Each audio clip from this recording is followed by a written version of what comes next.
আসসালামু আলাইকুম। দেশ ও প্রবাস থেকে যে যেখান থেকে ভিডিওটি দেখছেন সবাইকে জানাই সাদর সম্ভাষণ। বন্ধুরা, আমরা যখন পাসপোর্ট করতে দেই তখন আমাদেরকে একটা রিসিট দেওয়া হয়। সেই রিসিটের ভিতরে একটা নাম লিংক থাকে।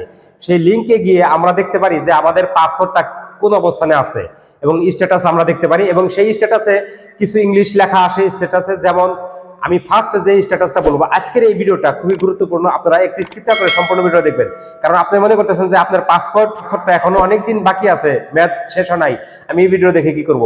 আপনার জন্য এই ভিডিওটা খুবই গুরুত্বপূর্ণ, কারণ ভবিষ্যতে আপনার পাসপোর্ট বানাইতে গেলে এই যদি এরকম আপনি স্ট্যাটাস দেখেন তাহলে আপনি জানতে পারবেন যে আপনার স্ট্যাটাস, আপনার এই পাসপোর্টটা কোন অবস্থানে আছে। তো চলুন কথা না বাড়িয়ে শুরু করি। তো একটি লাইক করে আসেন, ভিডিওটা শুরু করি। আমরা প্রথম যে স্ট্যাটাসটা দেখি, অনেক সময় আমরা এই স্ট্যাটাসটা আপনারা দেখতে পারবেন আবেদন করার পরই এই স্ট্যাটাসটা আপনারা দেখতে পারবেন ওই লিংকে যাওয়ার পরে। Machine rejected, pending for supervisor approval. এর মানে কি আমরা জানবো।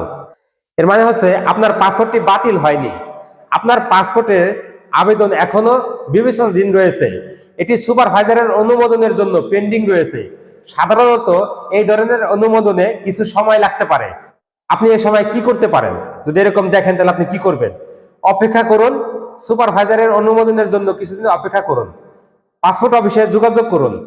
যদি অনেক দিন অপেক্ষা করার পরেও কোনো আপডেট না পান, তাহলে আপনি পাসপোর্ট অফিসে যোগাযোগ করতে পারেন আপনার আবেদনের স্ট্যাটাস সম্পর্কে জানতে, এবং কোনো সমস্যা থাকলে তা সমাধান করতে তাদের সাথে কথা বলুন। অথবা আপনি অনলাইনে ট্র্যাক করতে পারেন।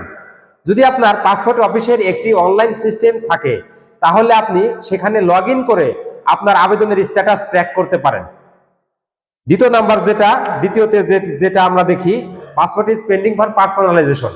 এটি কেন দেখি আমরা, এটির মানে রাখি আমরা দেখব। পার্সোনালাইজেশন পেন্ডিং, সমস্যার সমাধান।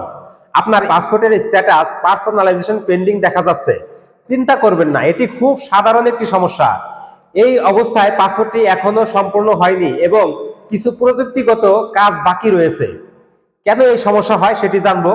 পাসপোর্টের তথ্য আপডেট, আপনার দেওয়া তথ্যগুলো কোনো ভুল বা অসঙ্গতি থাকলে পাসপোর্টের কাজ আটকে যেতে পারে। সিস্টেমের সমস্যা থাকলে এই সমস্যা হতে পারে। পাসপোর্ট অফিসের সিস্টেমে কোনো ত্রুটি থাকলে এবং এই সমস্যা দেখা দিতে পারে।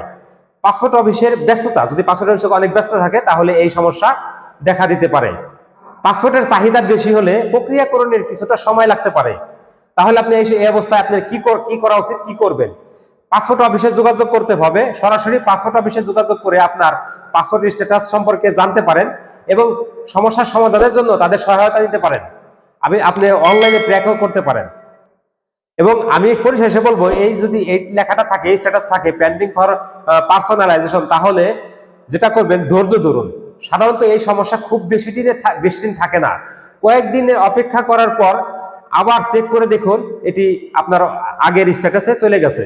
3 নম্বরে যেটি আমরা সবচেয়ে বেশি আমরা দেখি, সেটি হচ্ছে পাসপোর্ট ইজ প্রিন্টিং কমপ্লিট। এরকম একটা স্ট্যাটাস আসে, পাসপোর্ট ইজ প্রিন্টিং।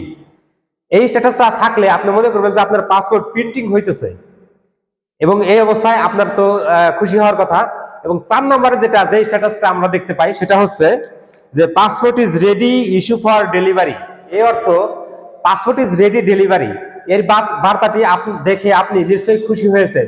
এর অর্থ হলো আপনার নতুন বা পুনরীকরণ পাসপোর্ট প্রস্তুত হয়ে গেছে এবং এটি শীঘ্রই আপনার কাছে পৌঁছে দেবে। পাসপোর্ট প্রক্রিয়াকরণ সম্পূর্ণ, আপনার পাসপোর্টের জন্য আবেদন করা এবং প্রয়োজনীয় যাচাই বাছাই শেষ হয়েছে, পাসপোর্ট প্রিন্ট করা হয়েছে, আপনার ব্যক্তিগত তথ্য এবং ছবি সহ পাসপোর্টটি প্রিন্ট করা হয়েছে, ডেলিভারির জন্য প্রস্তুত।